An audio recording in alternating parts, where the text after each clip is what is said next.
Next up is our returning special guest. Every week he's a special guest, even though he comes every week, is Dr. Joseph, who's got some information for us. Always a good place to, again, inform residents how they can both stay safe and to help to give good information that's reliable. So Dr. Joseph, it's all yours. Well, thank you again, Mr. Mayor. It's always an honor to be here. This session for me is always, I learn a lot. I'm very encouraged, very moving discussion by Mike. Thank you for letting me join you. I'm going to try to share my screen. Today, talk from some PowerPoint slides. And we'll see if it works. And there we are. Yeah. So is it showing up? Yes. Good. Okay. Looks good. The focus today is how to stay safe. A little bit different. And instead of just talking about what to do, I have some information about why we do it, how you protect yourself and how you protect others in the community. So masks are always a topic of interest.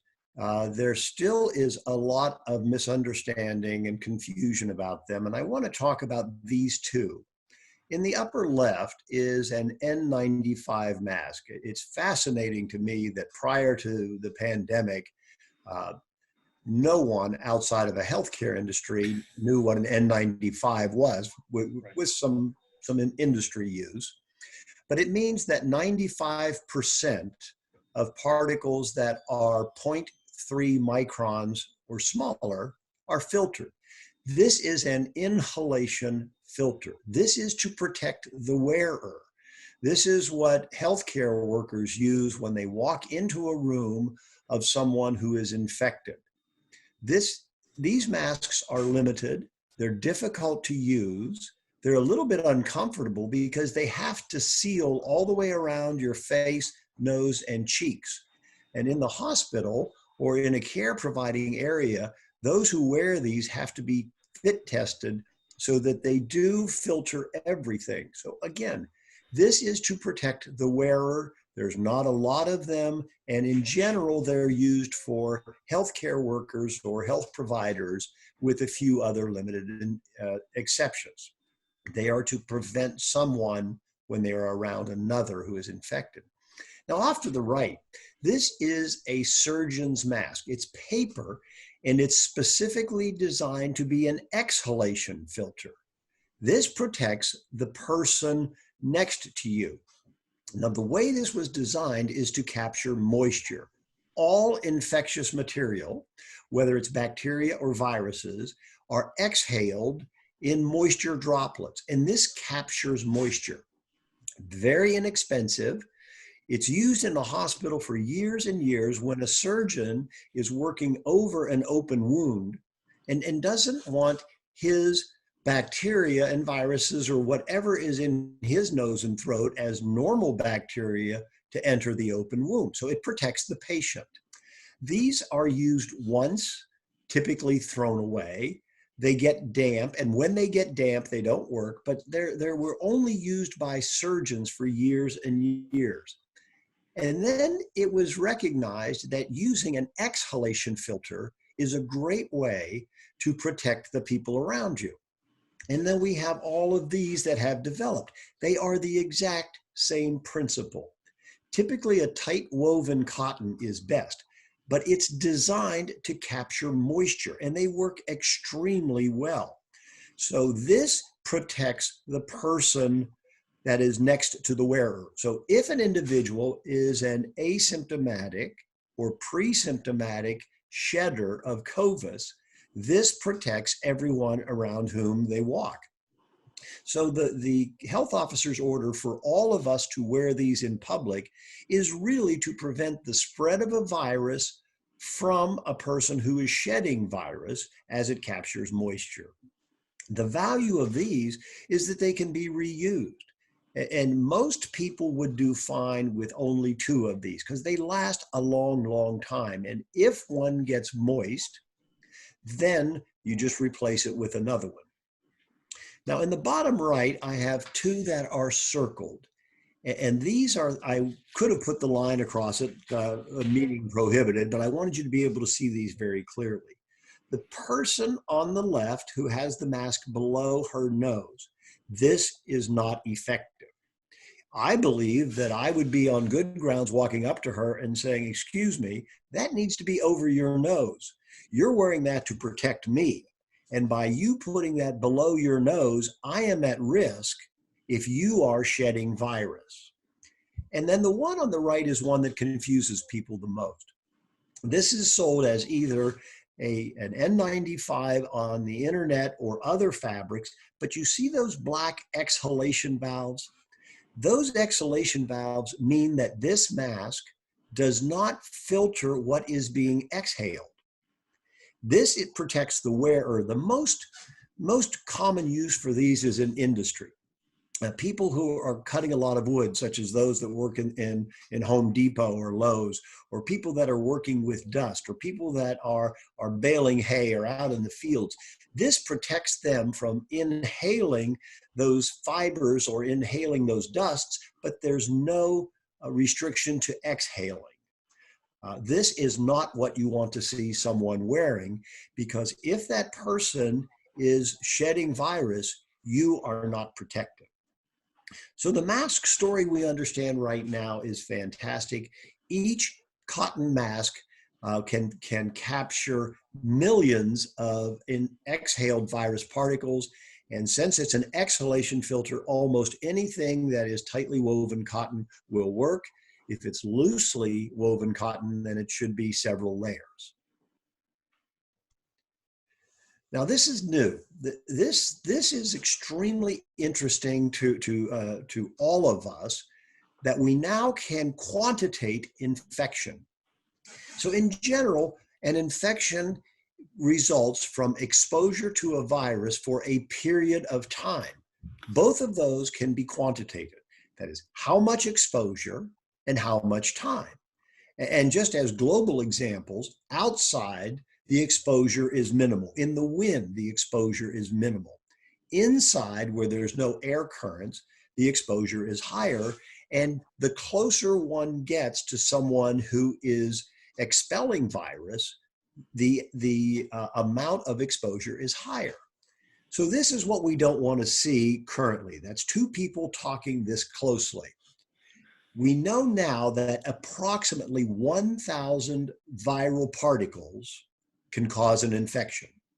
So if we look at the picture on the left, the gentleman with the white hair, if he is infected, he is expelling about 200 virus particles per minute just by normal conversation. And since it only takes about 1,000 virus particles to cause an infection, a 5-minute conversation this close could cause the gentleman on the right to get an infection. So regular talking expels about 200 virus particles per minute, and it only takes 1,000 to get infected. Interestingly, a cough or a sneeze expels about 200 million. So if someone in a close conversation would happen to clear their throat or have a forced cough or sneeze, the person this close to them cannot avoid an infection. Interestingly, the masks that we were just looking at prevent this completely. So if the gentleman on the left with the white hair was just wearing a cotton mask, this conversation could go on very safely, but we still don't want it to happen. We still want to social distance. So that's what we're learning. We're able now to quantitate the time and the type of exposure that occurs. By the way, I told you talking is about 200 particles per minute. Loud talking, it goes up to about 500 or 600, and you can imagine as it goes on further up. So this is indoor, and this talk about social distancing, and these numbers come from without a mask. So what we're talking about is social distancing and a mask to give us double protection. So we all know now that the recommendation is to stay 6 feet away. That is because if the boy in the cartoon on the left is expelling 200 virus particles for every breath or every time he's talking. By the time the person on the right, the girl on the right, is 6 feet away, those will fall to the ground and not be infectious.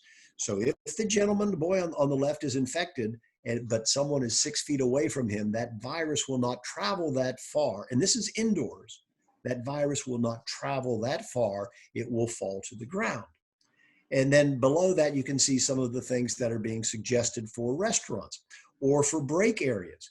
And what we're attempting to show here is that the tables are far apart, but if two people are sitting at a table, they should be far apart as well.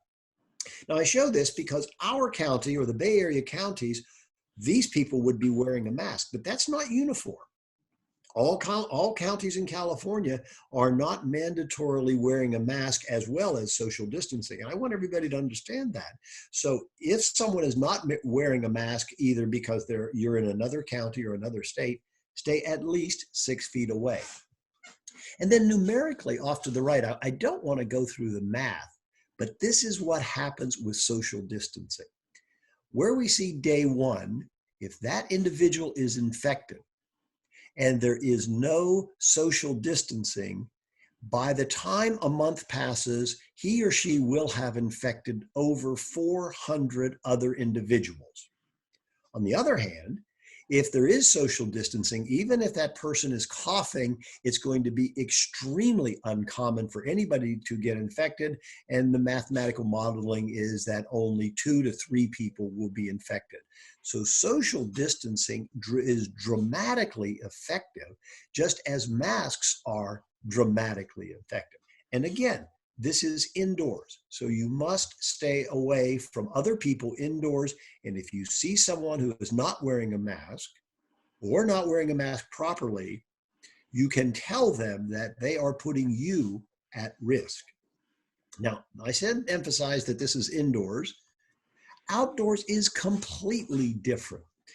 Outdoors, the exposure to the virus is dramatically reduced. The air currents outside dilute this virus tremendously and very quickly. So what is recommended for outside is you don't need to wear a mask outside unless you're going to be coming very close to someone. And what is said many times is if you're going to take a walk, walk your dog, ride your bike, walk with household members, you do not need to wear a mask outside, but carry one with you. And if someone is coming in the other direction and they're opposing you, you want to put a mask on as a splash guard, as well as to protect them in case you cough. And then as they pass you from behind or pass you coming in the opposite direction, you can take your mask off again. And these are just some do's and don'ts that are pretty common to all of us. And where we have on the don't side is very clear. And this Supervisor Anderson emphasizes this all the time.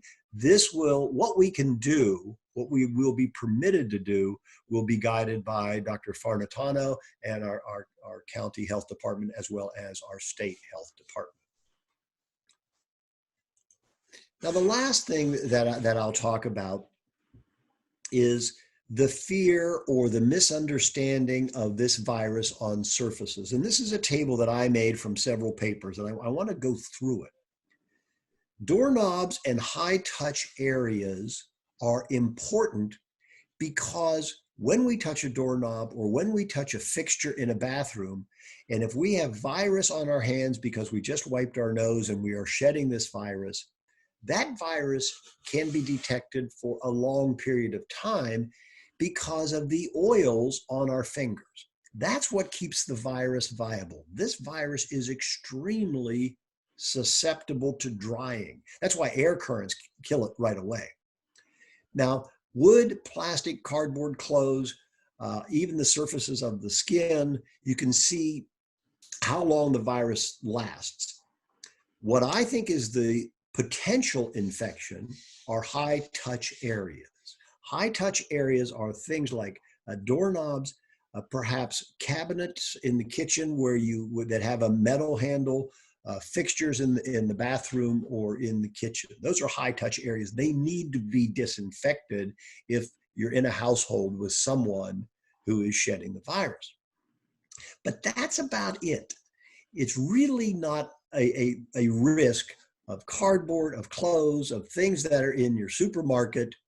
The concept of clothes and cardboard causing an infection has just never materialized. It's not necessary to wipe down cardboard. It's not necessary to throw away clothes from a person who may have got contaminated from another person. People in the hospital just wash their clothes in a regular laundry. Special care is not necessary. And to this day, I don't know of anyone who has reported an infection coming from a cardboard box or from clothes. So that's very risk or very low risk. But what's most important is this. Let's assume that we don't have all the answers. Let's assume that well, maybe that cardboard that has that virus on there for a day, maybe it is infectious. And I don't want to take any chances. This is the bottom line. It's got to get from that surface into your mouth, nose, or eyes. It doesn't jump from through the skin on your hands. In fact, I've said this many times, you can dip both hands into a solution of coronavirus and you will not get infected unless you touch your face. That virus, it has to get into the face. And so if you're opening a delivery box or you think you've touched clothes or skin, or maybe even something in a grocery store, a shopping cart, whatever it may be, that virus could be on your hands.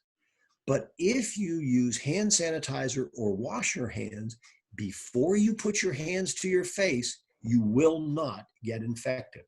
And everyone recalls that when we first started this, before we implemented social distancing and before we implemented masks for everyone, the first thing we said was don't shake hands and don't touch your face. And if you don't touch your face, your only risk of infection is face-to-face contact with a person who is shedding virus. Now, as an interesting side effect, wearing a mask when you're outside does keep us from touching our face. So it's not what the mask was designed for, but it does work that way. And so, Mr. Mayor, I'm going to stop with that. Thank you all very much for everything you have let me do here. And it's always a pleasure to join you. You always have just a wealth of information, and it is so reassuring when people get good information. It allows them to make decisions in that context. So thank you, sir. A question for you, Dr. Joseph. Do we know if having the virus will impact or is likely to impact an individual's health later in life, similar to polio? If an individual is hospitalized with a severe respiratory infection, it is likely that they will have permanent lung damage. Right. Anytime there is a severe pneumonia, it does cause scarring, but the amount of scarring is individual and depends upon an individual's biology. So every time we treat someone in the intensive care unit with a severe respiratory disease, part of their follow-up is after 6 months to have pulmonary function testing to identify if there was any residual. For those who have a milder disease, who are not hospitalized, it's mostly a bronchitis, and the likelihood of any long-standing pulmonary problems is very low.